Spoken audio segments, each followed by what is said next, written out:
Presidium Gerakan Kembali ke Undang-Undang Dasar 1945 Asli atau G45 memilih jalan tengah di tengah derasnya keinginan publik untuk kembali ke Undang-Undang Dasar 1945 yang asli.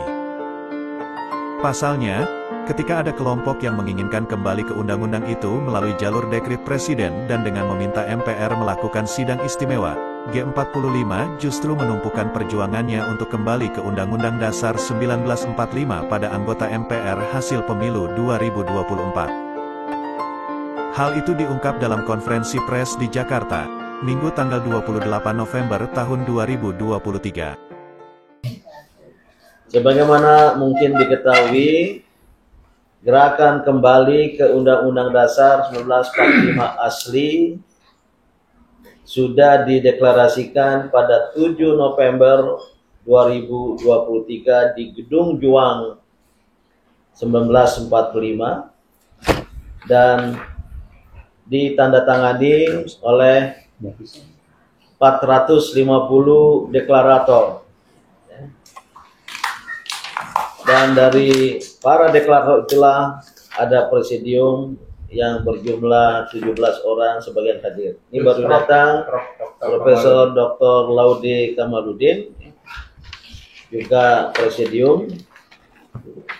Nah, saudara-saudara semua, pada konferensi pers kali ini, kali kedua, dan akan berlangsung secara berkesinambungan minimal sekali sepekan, seminggu, kami akan menyampaikan pikiran lanjutan yang merupakan penjelasan dari deklarasi. Jadi ada naskah deklarasi, kawan-kawan pers yang belum memilikinya nanti dapat meminta kepada kami.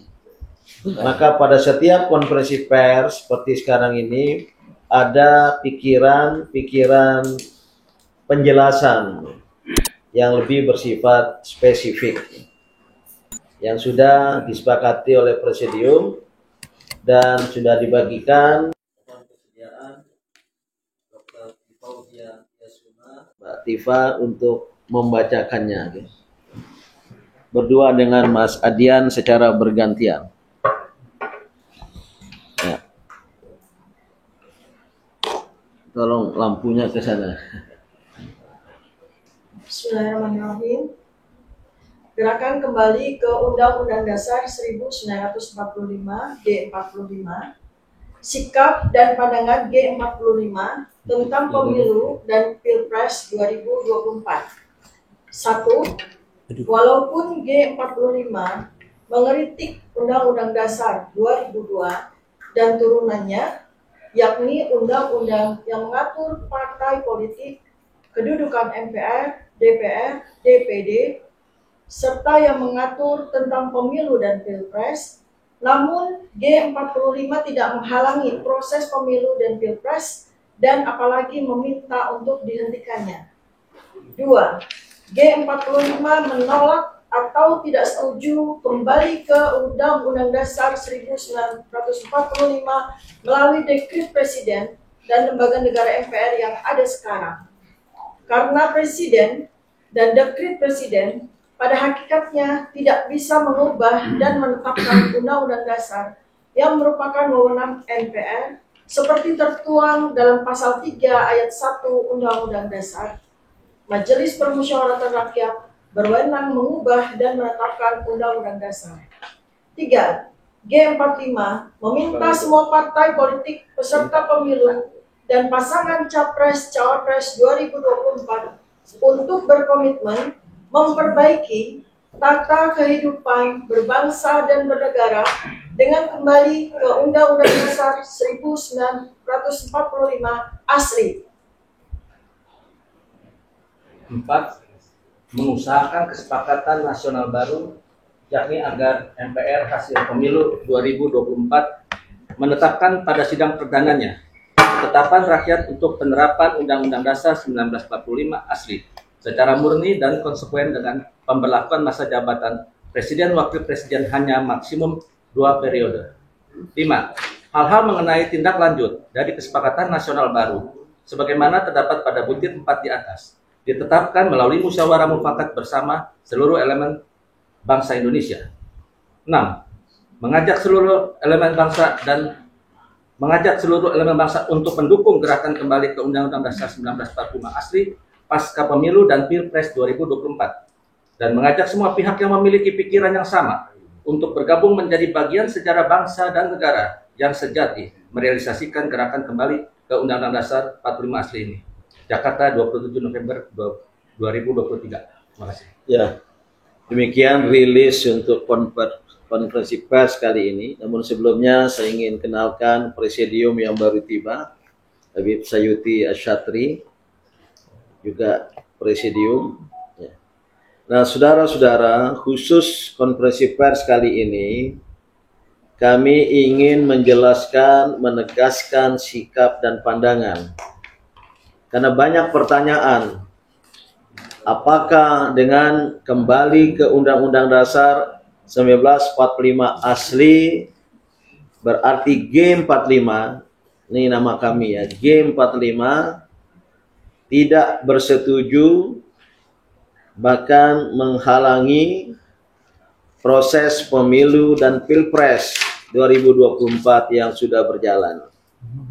Kami tegaskan tadi, kami mungkin berbeda dengan kelompok lain yang punya ide yang sama, kembali ke Undang-Undang Dasar 1945 asli, tetapi mengajukan pikiran lewat dekret presiden. Dengan tegas kami nyatakan tadi, kami tidak bersetuju dengan pikiran tersebut. Karena ada alasan presiden dengan dekret tidak punya wewenang untuk menyatakan kembali ke Undang-Undang Dasar 1945. Dan juga kami tidak bersetuju kalau itu diselenggarakan lewat MPR, lembaga negara lembaga tinggi negara yang ada sekarang. Oleh karena itu, walaupun G45 mengkritik penerapan Undang-Undang Dasar 2002 hasil amandemen dengan turunannya beberapa undang-undang tentang partai politik, tentang pemilu, tentang pilpres, tentu itu kita kritik. Makanya kembali ke Undang-Undang Dasar 1945 asli. Namun kami memiliki ingin mengedepankan kearifan, proses yang sudah berjalan silakan berlanjut. Namun hasil dari pemilu dan pilpres 14 Februari 2024 nanti kita minta, kita desakkan, kita yakinkan untuk mengadakan sidang pertama dan perdana MPR yang akan datang. Dan kita minta, kita desakan dengan dukungan rakyat Indonesia agar MPR itu nanti menetapkan sebagai ketetapan pertama dan perdananya kembali ke Undang-Undang Dasar 1945 asli dengan adendum, dengan catatan khusus tentang masa jabatan presiden hanya maksimum 2 periode. Inilah apa yang ingin kami tegaskan. Mungkin saya ingin mengundang 1-2 dari presidium untuk memberikan pernyataan lanjutan sebelum nanti ada tanya jawab. Mungkin Jenderal Samsir Siregar.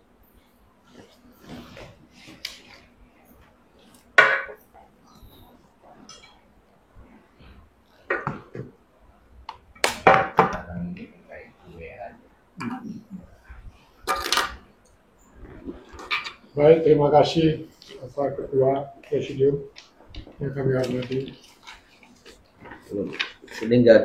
Tidak ada ketua presidium. Kita secara kolektif, kolegial bersama-sama. Hanya sekretaris. Oh, sekretaris ada ya? Ya, sekretaris itu yang harus diseru. Baiklah, Bapak-Bapak dan Ibu sekalian, pada kesempatan ini saya dari salah satu perwakilan dari Purnawirawan TNI yang ikut dalam presidium ini ingin menyampaikan beberapa hal yang mungkin perlu diketahui bahwa sebenarnya kembali ke Undang-Undang Dasar 45 asli ini, kami dari Purnawirawan ABRI itu sejak tahun 2009 kami sudah mulai menjajaki, menelaah mengenai Undang-Undang Dasar 45 yang sebenarnya bukan Undang-Undang Dasar 45, tapi Undang-Undang Dasar 2002. Karena banyak hal yang sangat berlawanan dengan apa yang diinginkan oleh Undang-Undang Dasar 45 asli. Kemudian kami waktu itu sudah selesai mengkaji ini untuk kembali ke Undang-Undang Dasar 45 asli, tapi banyak tantangannya dan bahkan tidak dianggap. Padahal kami sudah serahkan dulu pada anggota DPR, pada MPR waktu itu tahun 2009, tapi ya mungkin dibaca juga oleh mereka tidak. Maka dengan dikumandangkannya kembali untuk masalah kembali ke Undang-Undang Dasar 45 asli, kami sangat setuju dan sangat mendukung ini bisa terlaksana. Dan banyak hal tantangan memang, terutama kami sendiri bagi purnawirawan ini, kami cukup memahami, tapi bagi TNI ABRI yang sekarang ini yang aktif, mungkin mereka kurang mendalami masalah-masalah Undang-Undang Dasar ini, sehingga dukungan terhadap hal-hal ini, dan kalau kita aja bicara juga mereka kurang memahami. Maka dengan adanya oleh Presidium kembali ke Undang-Undang Dasar 45 ini, mudah-mudahan ini bisa dimengerti oleh rakyat Indonesia. Terutama kita juga minta supaya Presiden yang akan datang, yang terpilih, salah satu syaratnya kita minta untuk dia mau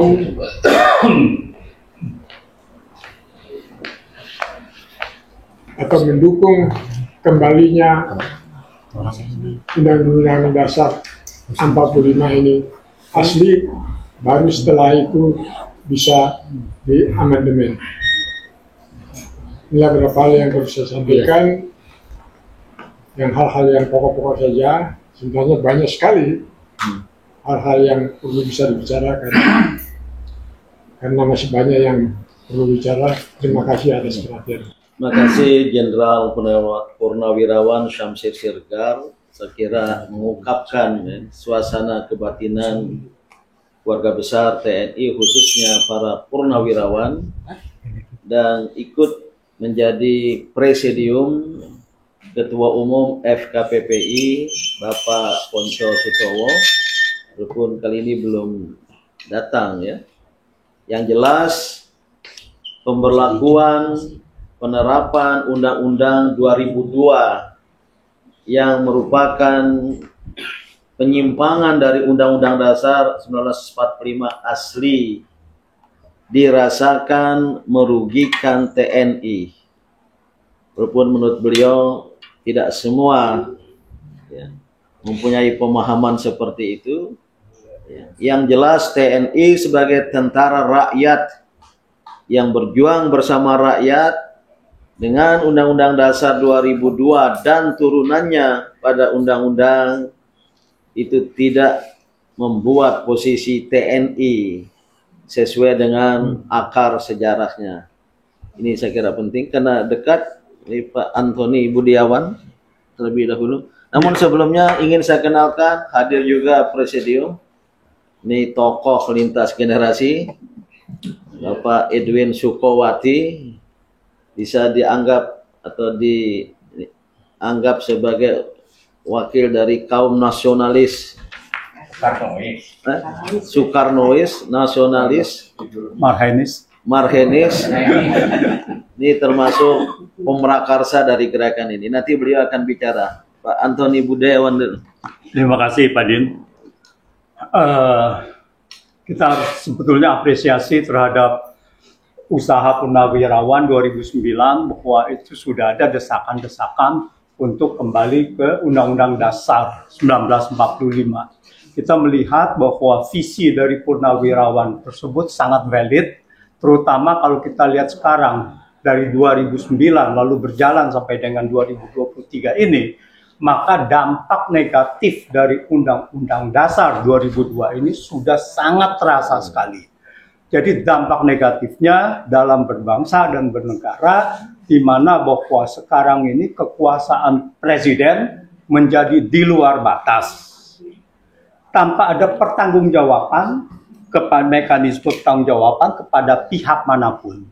Sehingga berbohong, melanggar undang-undang, itu bebas semua dilakukan. Kita sudah banyak memberi contoh-contoh dampak negatif dari Undang-Undang Dasar 2022 ini. Tetapi 2002. Tetapi pelanggaran ini tidak berhenti sampai sekarang. Dan baru-baru ini terjadi lagi, yaitu dengan upaya perpanjangan izin usaha Freeport. Dari 2041 mau diperpanjang menjadi 2061. Dan kedua adalah bahwa pemberian bantuan langsung tunai yang harusnya habis di bulan November lalu akan diperpanjang menjadi Juni 2024. Kedua hal ini adalah melanggar peraturan, melanggar undang-undang, dan melanggar konstitusi. Jadi pemerintah menjadi tirani, jadi mengeluarkan kebijakan-kebijakan yang melanggar peraturan dan undang-undang tersebut, bahkan konstitusi, dan dilindungi oleh DPR dan Mahkamah Konstitusi. Pelanggaran apa saja terkait dengan kebijakan Freeport? Ada 3 hal pelanggaran. Pertama adalah melanggar peraturan pemerintah bahwa perpanjangan izin usaha pertambangan paling cepat 5 tahun dan paling lambat 1 tahun sebelum masa berlaku izin usaha berakhir. Sekarang masih 18 tahun lagi, 2041. Sekarang 2023, masih ada 18 tahun lagi. Tiba-tiba pemerintah Jokowi mau memperpanjang izin Freeport itu. Itu pertama. Yang kedua adalah Freeport sudah mendapat perpanjangan 20 tahun, harusnya adalah 2 kali 10 tahun. Itu maksimal. Dia sudah mendapatkan dari 2021 sampai 2041. Harusnya setelah mendapat perpanjangan maksimal 20 tahun, yaitu 2 kali 10 tahun, tetapi itu pun dilanggar sekaligus dikasihkan 20 tahun, harusnya adalah izin usaha pertambangan khusus tersebut dikembalikan kepada pemerintah Indonesia. Kalau itu masih ada cadangan mineral, maka itu akan dilelang kembali. Tetapi sekarang ini bahwa perpanjangan sampai dengan 2061 jelas merugikan keuangan negara, menguntungkan pihak lain, dan harus bisa mendapatkan masuk kepada delik tipikor karena menguntungkan pihak lain, merugikan keuangan negara. Di dalam berita terkait Freeport, Presiden Jokowi mengatakan bahwa kita diuntungkan karena diberi kompensasi 10%. Kompensasi 10% adalah sogokan karena harusnya kembali 100% kepada Indonesia. Gitu. Itu yang kedua. Yang ketiga, menurut peraturan yang sekarang berlaku, perpanjangan izin usaha Freeport baru bisa dievaluasi paling cepat 30 Desember 2036, yaitu 5 tahun paling cepat sebelum masa berakhir 2041. Pada saat itu maka izin usaha itu akan dievaluasi oleh presiden yang akan datang 2036. Artinya memperpanjang saat ini oleh Presiden Jokowi merampas wewenang presiden yang akan datang dan melanggar pasal 7 Undang-Undang Dasar bahwa presiden memegang jabatan selama 5 tahun. Dia tidak boleh merebut hak-hak presiden yang akan datang. Nah itu. Lalu kita mendengar bahwa peraturan itu mau dirubah agar ini bisa dilakukan. Merubah peraturan merugikan keuangan negara, menguntungkan pihak tertentu, itu termasuk kebijakan yang bersifat koruptif. Dan pada saat itu ada contohnya di mana Thaksin, Perdana Menteri Thailand pada saat itu arti setelah kemudian dinyatakan bersalah oleh pengadilan Thailand karena kebijakan koruptifnya. Kebijakannya merubah undang-undang seolah-olah kebijakannya itu memenuhi persyaratan perundang-undangan, tetapi merugikan keuangan negara, dan akhirnya Thaksin dinyatakan bersalah dan dia menjadi buron dan sekarang sudah kembali ke Thailand dan dipenjara. Demikian tambahan dari saya tadi. Luar biasa. Ini mohon masing-masing secara singkat, Pak Edwin, Habib Sayuti, ya. Walaupun rilisnya secara khusus kali ini tentang pemilu dan pilpres dan sikap pandangan. Ayo. Dari situ aja. Biar Kedengaran. tangkap ya. Asal keras. Pak Edwin keras. Kalau ke sana, lampunya mungkin dikit. Ayo. Terima kasih. Di Bapak Ibu Saudara sekalian. Yang menjadi concern kita adalah kaitannya Undang-Undang Dasar 45 yang diamandemen menjadi Undang-Undang 2005. Konteksnya dalam pemilu dan pilpres saat ini. Ini satu yang mendasar. Bahwa saya sebenarnya proses amandemen Undang-Undang 45 itu dimulai sejak pemilu 99. Pemilu 99 itu seperti kita tahu bersama merupakan pemilu ulang. Pemilu ulang dari pemilu 97. Tapi dalam konteks masih Undang-Undang Dasar 45. Tetapi ordernya sudah dikatakan sebagai order reformasi. Sudah bukan orde baru lagi. Jadi itu prinsip mendasar yang kita harus digarisbawahi. Jadi kita masuk dalam satu order reformasi dengan pemilu berdasar Undang-Undang Dasar 45. Ya kan? Tujuannya mencari wakil-wakil rakyat untuk dijadikan anggota DPR dan MPR yang nantinya akan memilih presiden dan membuat GBHN bersama. Intinya itu. Nah, dari semua itu ternyata dari 48 partai yang lolos verifikasi dari 250 yang lolos dari partai politik, kemudian menjadi partai politik peserta pemilu hanya 48. Itu ternyata di 48 partai politik itu hanya 2 partai politik yang menginginkan adanya perubahan Undang-Undang Dasar 45. Yaitu yang pertama adalah Partai Amanat Reformasi. Dia punya konsepnya apa sampai sekarang saya nggak tahu. Ada di ini dia. Waktu itu saya ketua tim evaluasi KP, kita minta nggak dikasih. Kemudian nomor 2 PUDI, Partai Uni Demokrasi Indonesia pimpinan Siddhartha Pamungkasa. Juga punya konsep berubah Undang-Undang Dasar 45. Nah, itu konsepnya ada. Nah, dari perjalanannya dari 2 partai tersebut ternyata hanya PAN yang lolos memenuhi threshold 2% pada pemilu 99. UDI tidak mendapat kursi di DPR. Jadi itu. Jadi 47 partai yang lainnya, termasuk partai saya, 46, Golkar, P3, PDIP, dan sebagainya, tidak ada pernah mengatakan akan merubah Undang-Undang 45. Sedikit silakan buka. Itu yang namanya perpustakaan arsip, semua tidak ada. Bicara di arsip nasional, arsip KPU dan sebagainya. Itu yang mendasar. Kok tiba-tiba pada saat sidang umum MPR pertama tahun 99 mulai ada wacana merubah Undang-Undang 45 tahap 1, yaitu amendement tahap 1. Itu masih yang ringan-ringan tuh, ya kan? Dan yang mengerikan sekali tanpa ada naskah akademis, tetapi langsung di drop dari gabungan organisasi non pemerintah dan NGO asing yang memberikan konsultasi ke anggota-anggota MPR dari seluruh fraksi, termasuk fraksi utusan daerah, fraksi utusan golongan. Saya nggak tahu fraksi ABRI dikasih apa enggak, saya nggak ngerti.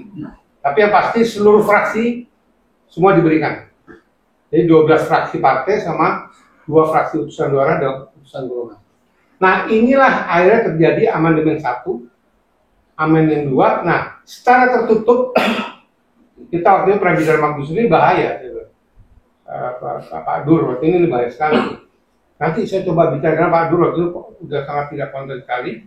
Tapi pada menjelang amandemen ketiga, Gus Dur dipinggirkan. Ceritanya jadi lain.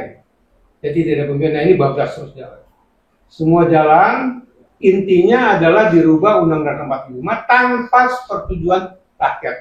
Jadi rakyat memilih tahun 99, tidak pada benak mereka akan ada perubahan Undang-Undang 45. Yang bicara itu hanya PAN sama Pudi. Dan kursinya PAN cuma berapa? 29 waktu itu. Jadi sangat minoritas sekali. Pudi tidak dapat kursi. Berarti sebenarnya hampir 95% rakyat Indonesia tidak menginginkan adanya amandemen Undang-Undang Dasar 45. Itu prinsip mendasar. Ini yang jadi perjuangan daripada gerakan kita. Itu yang pertama. Dan yang perlu kita ingat, kalau saja Undang-Undang 2002 ini berjalan, memberikan satu proses keadilan, menimbulkan kemakmuran, menimbulkan pemberantasan korupsi, pemberantasan nepotisme dan lain sebagainya, mungkin udah nggak ada cerita kembali di tempat asli. Udah nggak ada gunanya. Orang mau salah mau apa kek, yang penting lebih makmur, gini rasio lebih rendah. Ini bukannya gini lebih kacau balau, lebih nepotisme dan lain sebagainya. Jadi ini yang menggerakkan kita semua untuk bersama teman-teman yang lain untuk kembali ke Undang-Undang 45 karena udah menemui jalan buntu. Seperti disampaikan Bung Antoni tadi, nggak ada pertanggung jawab. Siapa pertanggung jawab siapa? Pertanggung jawabnya mau ikut-ikut Amerika, yaitu kepada rakyat. Rakyat dikasih sembako, dikasih BLT, selesai dia pilih lagi. Ya kan, padahal uang negara kan gitu. Jadi hak daripada rakyat. Jadi hal inilah mau kita hentikan dengan menawarkan kembali ke Undang-Undang 45 asli yang kemudian kita perbaiki dengan addendum disesuai dengan perkembangan zaman. Jadi ini intinya yang perlu dipertegas. Jadi gerakan G45 adalah menuju arah sana. Dan untuk menuju arah sana kita tidak ingin melalui direktif enggak. Kita proses yang terbuka, proses kita tanya rakyat. Ini mungkin makan waktu tahunan. Jadi kita mendapat yang nama undang-undang dasar yang luar biasa, yang betul-betul meneruskan aspirasi rakyat dan menjadikan satu harapan contoh rakyat bukan pada orang per orang, bukan pada partai politik, tapi pada sistem kenegaraan yang ada dalam Undang-Undang Dasar 45 asli yang diadendum. Saya pikir itu yang bisa saya sampaikan dan mudah-mudahan menjadi referensi kita bersama. Terima kasih. Ini penting sekali. Beliau sebagai pelaku sejarah, kesimpulan penting tadi bahwa lewat pemilu 1999 sebagai pemilu pertama di era reformasi, rakyat mayoritas mutlak sekitar 90% lebih tidak memberi mandat untuk adanya perubahan Undang-Undang Dasar 1945. Namun partai-partai politik kemudian melakukan itu. Maka muncullah Undang-Undang Dasar 2002 yang membuat kehidupan kebangsaan kenegaraan kita ya kacau balau, karut marut, kocar kacir, yang sebagian rakyat belum memahaminya. Maka kami ingin menyadarkan rakyat kembali ke Undang-Undang Dasar 45 adalah solusi dengan adendum yang sesuai dengan dinamika zaman nanti.